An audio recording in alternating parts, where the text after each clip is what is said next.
Hello বন্ধুরা, আশা করি সবাই ভালো আছেন। আমিও খুব ভালো আছি আল্লাহর রহমে। আজকের একটি নদীর চুনো মাছের ঝাল চচ্চড়ি নিয়ে হাজির হয়েছি আপনাদের মাঝে। আজকের এই রেসিপি আমি বাড়িতে কিভাবে বানাই আপনাদের সঙ্গে শেয়ার করছি। এই রেসিপি গরম ভাতের সঙ্গে দারুণ লাগে।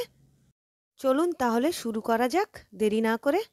তো আমি এখানে 500 গ্রাম নদীর চুনো মাছ নিয়েছি। চুনো মাছটা আমি ভালো করে কেটে ধুয়ে নিয়েছি। এটা এখন আমি একটি পাত্রে করে ঢেলে নিয়ে এর মধ্যে আমি সব রকম মশলা দিয়ে হাতে মাখিয়ে এই রেসিপিটা বানাবো। চলুন তাহলে। একটি পাত্র নিয়েছি, পাত্রের মধ্যে আমি এখন এই মাছগুলো নিয়ে নেব।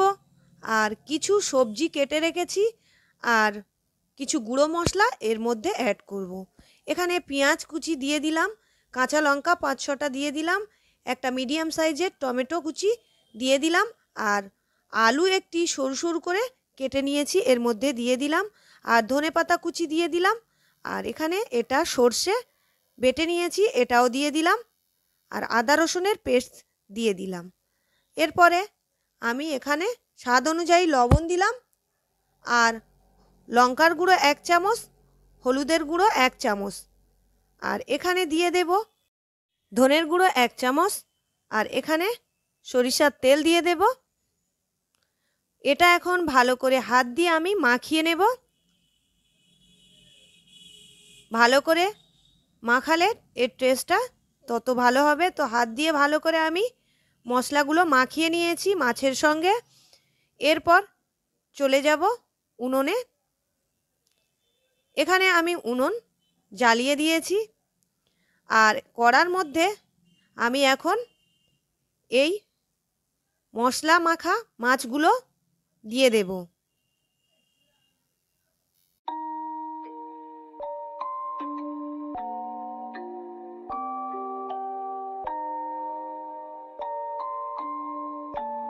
Rage on that beat, going crazy.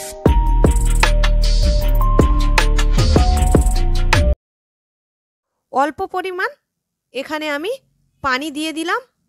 এরপরে একটু নেড়ে ভালো করে দিয়ে আমি ঢাকা বন্ধ করে দেব।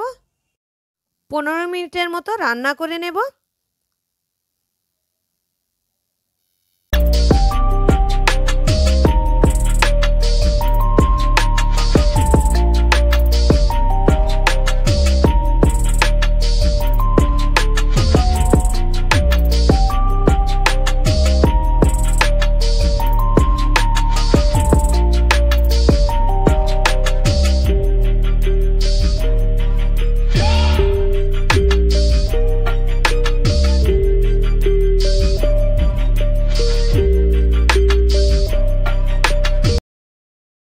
গল্পে গল্পে আমার রান্নাটা প্রায় শেষ পর্যায়ে। এরপরে আমি ঢাকা সরিয়ে দেখে নেব কেমন হয়েছে নদীর চুনো মাছের ঝাল চচ্চড়ি। এটা গরম ভাতের সঙ্গে দারুণ লাগে। অবশ্যই এই রেসিপিটা বাড়িতে বানাবেন আর কমেন্ট করে জানাবেন কেমন হয়েছে। আশা করি ভালো লাগবে আপনাদের। আর আমার ভিডিও ভালো লাগলে লাইক, কমেন্ট, শেয়ার করবেন, আর সাবস্ক্রাইব করে দেবেন, অল নোটিফিকেশান অন করে দেবেন। আর পুরো ভিডিওটা দেখার জন্য অসংখ্য অসংখ্য ধন্যবাদ। আজকের তাহলে এখানেই শেষ করছি। সুস্থ থাকুন, ভালো থাকুন, আল্লাহ হাফেজ।